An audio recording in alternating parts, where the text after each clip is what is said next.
నమస్కారం sir. Sir మొన్న Manoj సిసోడియాకి bail రావడంతో ఖచ్చితంగా కవిత గారికి కూడా బెయిల్ దొరుకుతుంది అనుకున్నారు సార్. కాకపోతే ఇప్పుడు సుప్రీంకోర్టు కవిత గారికి షాక్ ఇచ్చింది. ఆమె బెయిల్‌ని రిజెక్ట్ చేసింది.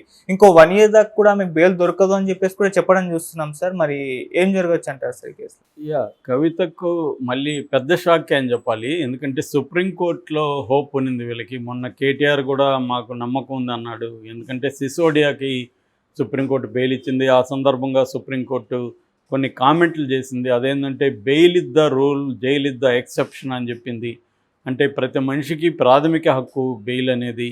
మీరు ఇన్వెస్టిగేటివ్ ఏజెన్సీలు కావచ్చు, ప్రభుత్వాలు కావచ్చు, ఇన్వెస్టిగేషన్ లేట్ చేస్తూ ఉంటే, మీరు ఎంతకాలం అయినా చేసుకుంటూ ఉంటే అంతకాలం జైల్లో ఉంచడం కరెక్ట్ కాదు. అది ఏ చట్టమైనా కానీ, ఏ చట్టమైనా కూడా ఆర్టికల్ 21కి రాజ్యాంగానికి లోబడి ఉండాలి చట్టాలనేవి. చట్టాలు ఏమి చేసినా కూడా రాజ్యాంగానికి భిన్నంగా చట్టాలు ఉండకూడదు. కాబట్టి ఇది పిఎంఎల్ఏ చట్టం కావచ్చు, దీంట్లో ట్విన్ కండిషన్స్ ఉండొచ్చు. అయినప్పటికీ కూడా ఇవన్నీ కూడా దేనికి లోబడి ఉంటాయి? ఆర్టికల్ 21 ఆఫ్ ది ఇండియన్ కాన్స్టిట్యూషన్కి లోబడి ఉంటాయి. ఆర్టికల్ 21 అనేది వ్యక్తికి స్వేచ్ఛని గ్యారంటీ ఇస్తుంది. ఈ వ్యక్తికి స్వేచ్ఛకు భంగకరంగా ఎల్లకాలం జైల్లో పెట్టే పరిస్థితి లేదు అని చెప్పింది.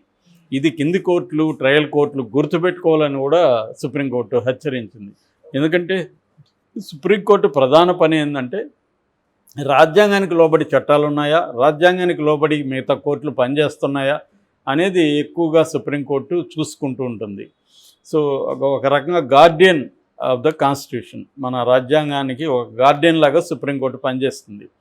సో అందుకని ఈ కామెంట్స్ చేసింది. సో ఇప్పుడు ఇదే కామెంట్స్ ఇటు కవితకి, ఇటు కేజ్రీవాల్కి వర్తించవా? వీళ్ళిద్దరికి కూడా బెయిల్ ఇద్ద రూలు, జైలు ఇద్ద ఎక్సెప్షన్ కాదా? ఎందుకంటే కవిత కూడా 5 నెలలు అయిపోయింది. ఆమె ఒక మహిళ.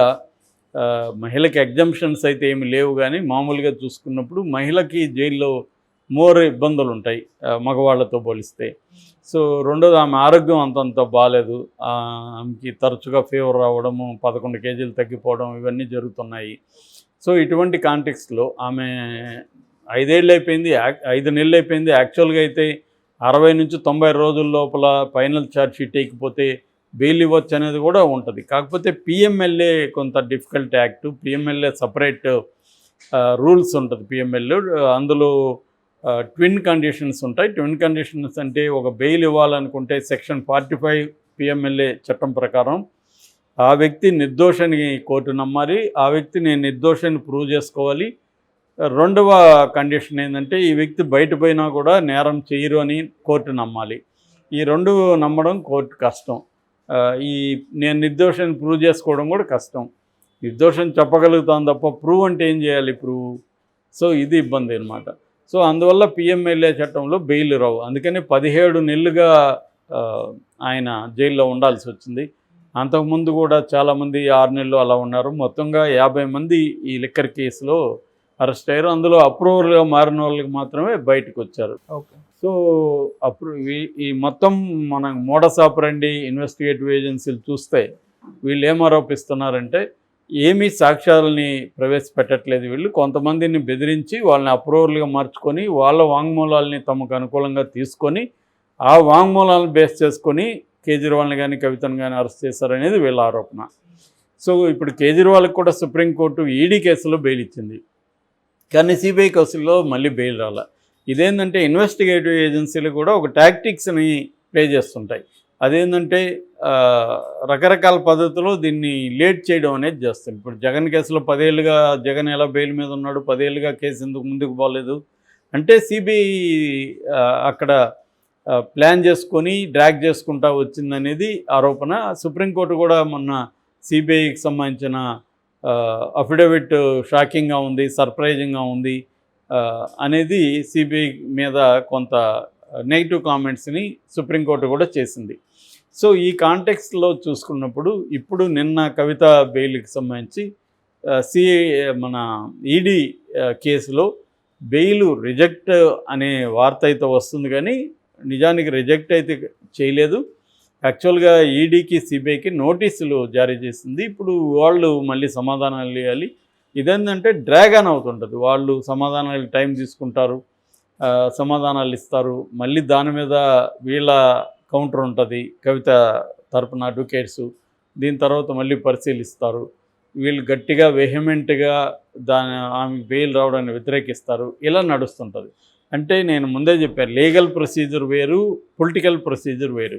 లీగల్ ప్రొసీజర్ చాలా లేట్ అవుతుంది. అదే పొలిటికల్ ప్రొసీజర్లో కూడా వెళ్తున్నాడు కేసీఆర్. అదేంటంటే తన దగ్గర ఉన్న నలుగురిని ఆఫర్ చేయడం, నలుగురు రాజ్యసభ సభ్యుల్ని బీజేపీకి ఆఫర్ చేయడం, అవసరమైతే వాళ్ళ నలుగురు మీ పార్టీలోకి వెళ్ళిపోతారని చెప్పడం. రెండవది, ఇక్కడ రేపు ఎన్డీఏలో చేరడమా లేకపోతే బీఆర్ఎస్ని విలీనం కూడా చేస్తారని ఒక పెద్ద ఛానల్ చెప్పింది. విలీనాన్ని ఖండించారు. ఏదేమైనా బీఆర్ఎస్ బీజేపీ ఇక్కడ కలిసి ఎన్నికలకు వెళ్తే మనం నెక్స్ట్ విన్ అయ్యే అవకాశాలు ఉంది అనేది కేసీఆర్ అక్కడ ప్రపోజల్ పెడుతున్నాడు. ఈ ప్రపోజల్కి వాళ్ళు ఇంకా ఆమోదించలేదు. దానికి కారణం ఢిల్లీ రాష్ట్ర ఎన్నికలు జరగబోతాయి. ఆ ఢిల్లీ ఎన్నికల వరకు కవితని రిలీజ్ చేయలేము, ఎందుకంటే కవితని రిలీజ్ చేస్తే కేజ్రీవాల్ని రిలీజ్ చేయాల్సి వస్తుంది. సో కేజ్రీవాల్ని ఎన్నికల వరకు కూడా మేము పెట్టాలనే ఆలోచనలో ఉన్నామనేది బీజేపీ చెప్పిందని చెప్తున్నారు. మొన్న కూడా అదే జరిగింది. నేషనల్ లెవెల్లో ఎన్నికలు జరుగుతున్నప్పుడు ముందుగా కేజ్రీవాల్ని అరెస్ట్ చేశారు. బట్ సుప్రీంకోర్టు ఆయనకి 22 రోజుల మధ్యంతర బెయిల్ ఇచ్చేసింది. అలాగే ఇప్పుడు కూడా సుప్రీంకోర్టు అదే గ్రౌండ్స్లో ఢిల్లీ ఎన్నికల్లో కూడా ఆయనకు ఒక 20 రోజులు చేయొచ్చు. కానీ ఆ టైం ఆయనకి సరిపోదు. బీజేపీ ఆ టైంలోనే బీజేపీ మ్యానిపులేట్ చేయగలదు.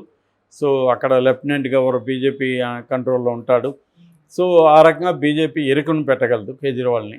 సో ఇది ప్లాన్ అనమాట. ఈ ప్లాన్లో ఇప్పుడు వీళ్ళు ఇంకా లీగల్ ప్రాసెస్ తప్ప అప్పటి వరకు వెయిట్ చేయాలి. లీగల్ ప్రాసెస్ కూడా నెక్స్ట్ వెళ్ళే అవకాశం ఉంది.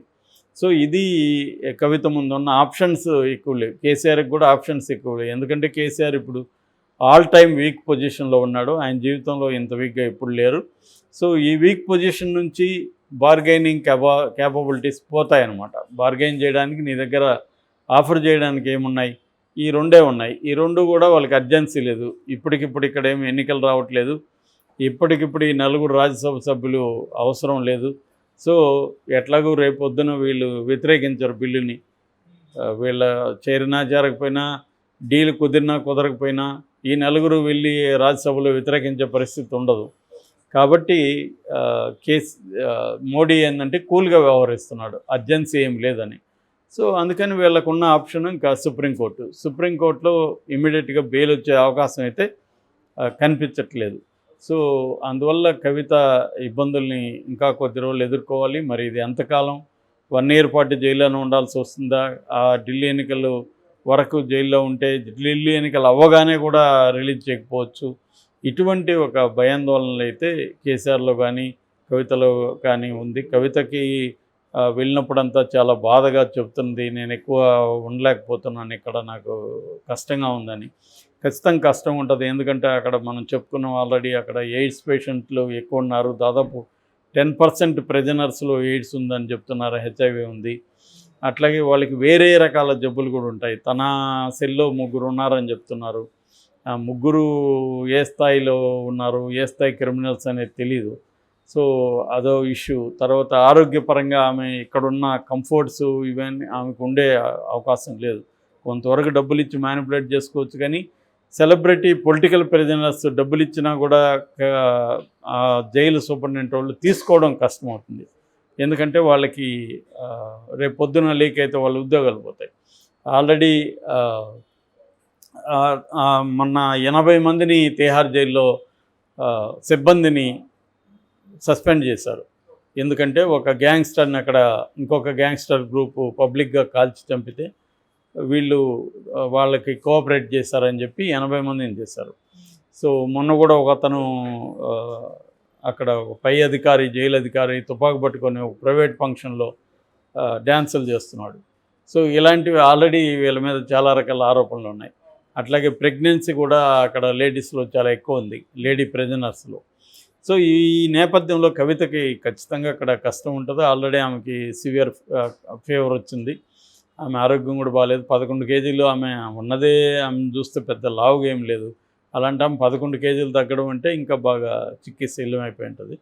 సో ఈ నేపథ్యంలో సుప్రీంకోర్టు ఊరట అయితే లభించలేదు. అట్లని రిజెక్ట్ కూడా ఇంకా కాలేదు.